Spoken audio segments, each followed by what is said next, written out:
On a frigid winter night, I was jolted awake by a call from my mother-in-law. "Bring the wood for the fireplace to my room," she commanded. In this blizzard, I questioned silently, having just finished my bath.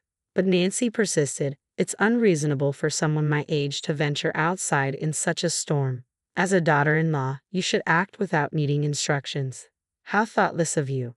She continued to gripe on the phone, and while I had plenty of rebuttals, arguing seemed futile. After tucking my son into bed, I braved the snowy night and made my way to the storage shed alone.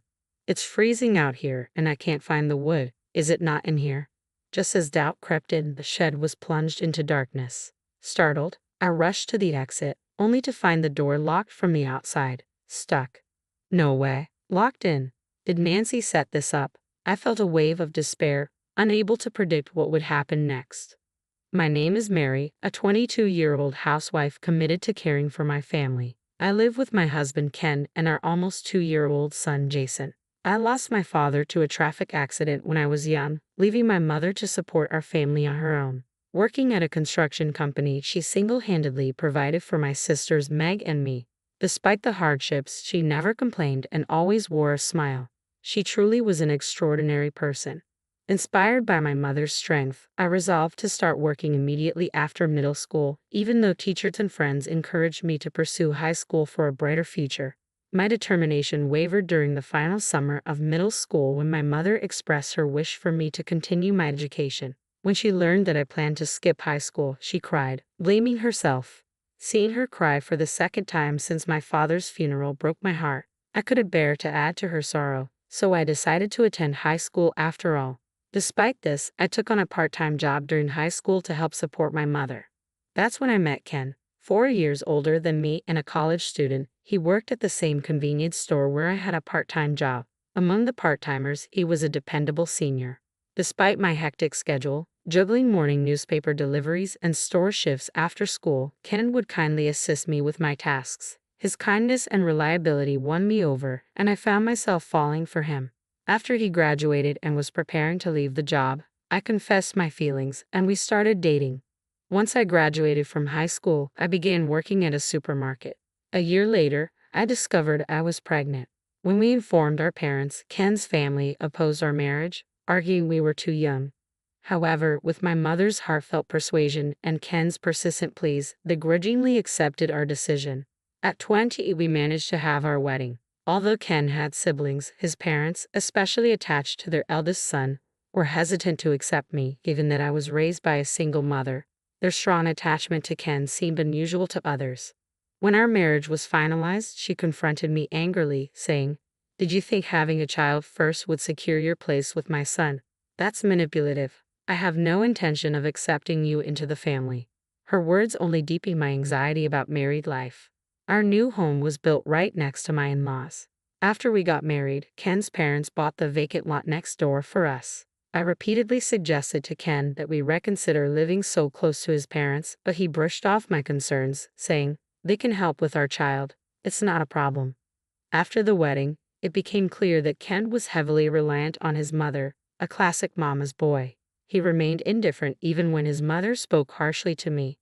When I was ill during my pregnancy and needed rest, Nancy criticized me, saying my son works hard, and you're just lying around all day, neglecting the housework.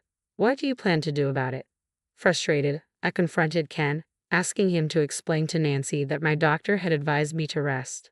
However, Ken sided with his mother, saying, "Are you implying my mother is wrong? She's right. You're just resting and not taking care of the housework." His response was a blow to my spirits. I had relied on him during our part-time jobs, but now I was growing increasingly concerned about our future. My anxiety only intensified. Then, on a day marked by a rare heavy snowfall, Ken was out late for a meeting. While I was settling Jason into bed, Nancy called, "What are you doing, Mary?" Even though I told her I was in the middle of putting Jason to bed, she insisted that I fetch wood from the storage shed for her room, as she had run out due to the cold. In this blizzard, I hesitated, especially since I had already bathed, but she pressed on. An old woman like me shouldn't have to brave such a snowy night. As a daughter-in-law, you should anticipate my needs without being told. How thoughtless of you. Although I had several objections, I didn't want to escalate the situation. Considering how difficult it must be to be without heat in this cold, I decided to go ahead with her request. After putting Jason to bed, I ventured to the shed situated between our house and my in-laws. Amidst the snowy landscape, I unlocked the door with trembling hands, turned on the light, and stepped inside. As I searched the area Nancy had pointed out, I found no wood. Is there really any wood here? I muttered to myself, reaching for my phone. Suddenly, everything went dark. What? This has to be a joke, I exclaimed, bewildered. I rushed to the exit, only to find it locked from the outside and immovable. No way, I'm locked in. Did Nancy set this up? I muttered to myself, feeling a sinking sense of dread. While I have faced harassment before, I never expected her to go this far. Outside, a rare snowstorm raged, and inside the shed, the cold was bone-chilling and potentially dangerous. I was also anxious about Jason being home alone. I tried calling Ken. Hello. His voice was slurred, clearly indicating he was intoxicated.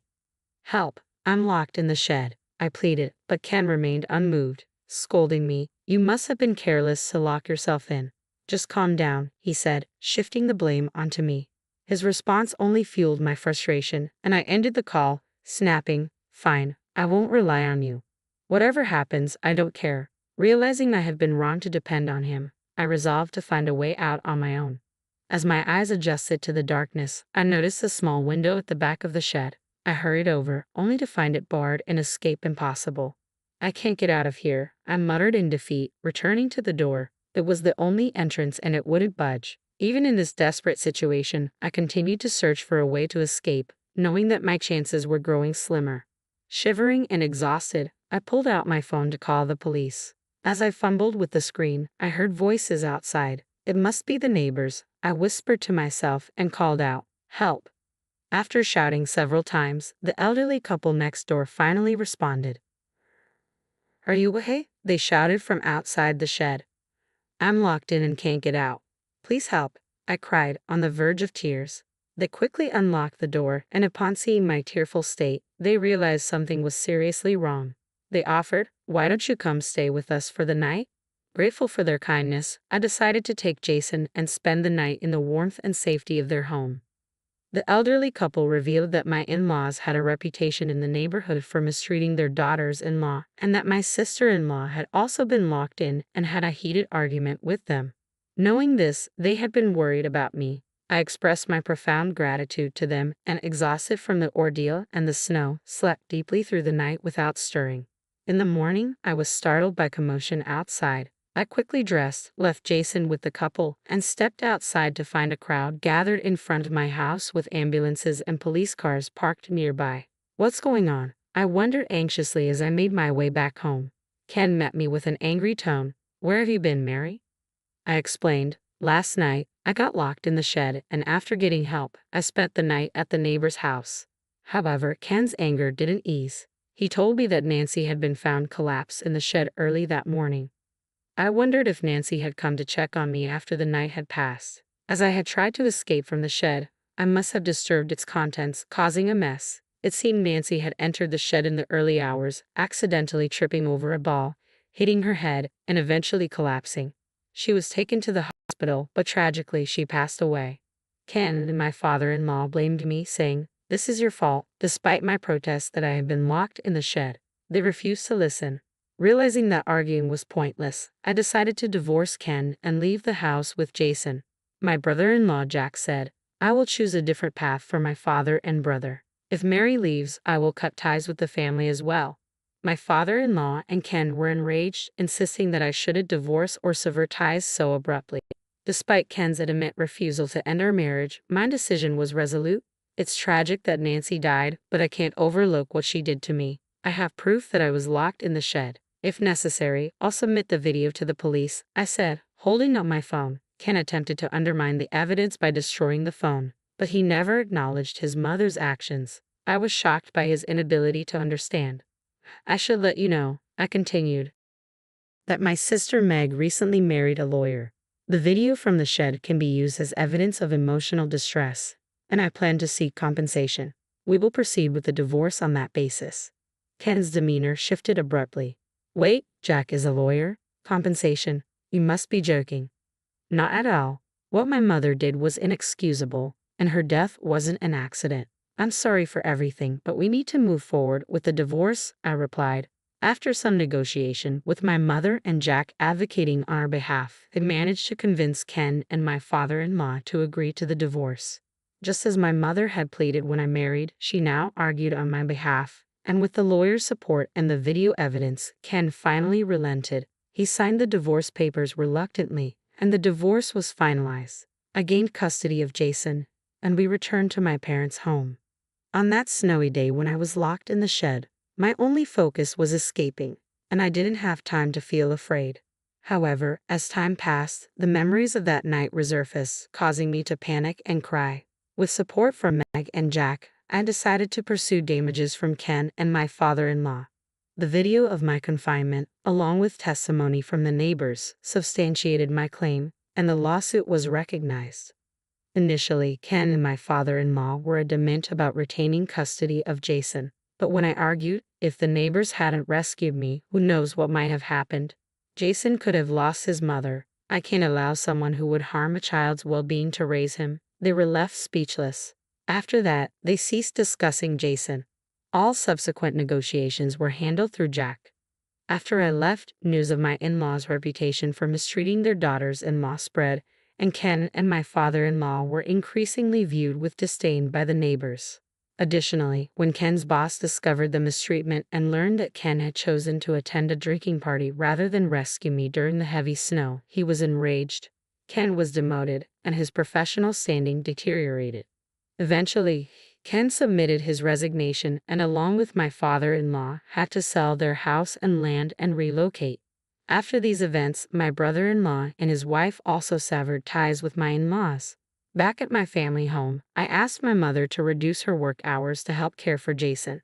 She was thrilled to spend more time with her grandson. I started working at Jack's office, and it was a refreshing change to earn a salary after being a housewife for so long. I felt a strong sense of responsibility to persevere, knowing how much my mother had supported us. Later, through Jack, I met a lawyer who is over a decade older than me. He is incredibly kind and gentle. Jason has grown quite fond of him, and we often spend our weekends together. We plan to marry next year and are currently building a new house designed to include office space for his new law firm. The house is also being built as a duplex to accommodate my mother, who raised Meg and me on her own. With deep gratitude for everything she's done, I am enjoying a fulfilling life with my family, cherishing each moment.